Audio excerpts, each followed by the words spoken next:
Are you one of those people who drive around in neighborhoods in the spring and go, "Oh my gosh, I love all those beautiful tulips. I want some."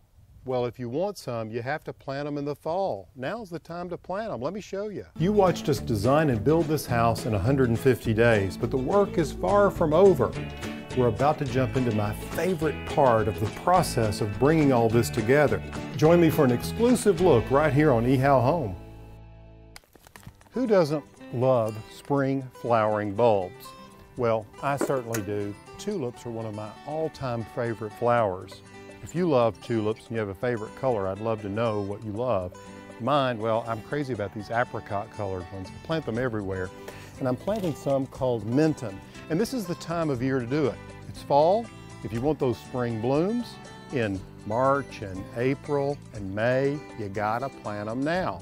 So what I've done here is I've prepared a bed. Now this isn't going to be all bulbs. We're going to overplant it later with some things. But what I like to do is work the soil up. And you can see that the soil is really deep.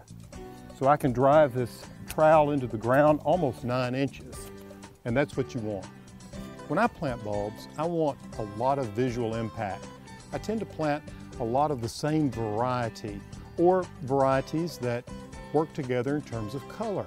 I also want to think of when they bloom. You may not know this, but depending on the variety of tulip you choose, you can get varieties that bloom early in the season, midway in the season, and late in the season. So when you're thinking about planting some tulips this fall, and I hope you will, think about that because you can have a continuous bloom. In this case, since I'm so crazy about Minton, I'm going to do a big grouping of them here, a grouping of them there, and then one down there. Then I'm going to fill in with a lot of spring blooming annuals over them. And I'm telling you, next spring, this flower bed will be a knockout. So let's get back to planting these bulbs. When I plant the bulbs, I like to plant them about 25 to a group, a nice drift. And I plant them, you know, about 8 inches apart. And one of the rules for depth is to plant the bulb 3 times. You want to cover the bulb 3 times its width. So if it's this wide, 1, 2, 3, you'd want it about that deep. And so I've dug a hole about that deep here. You just take a little fertilizer.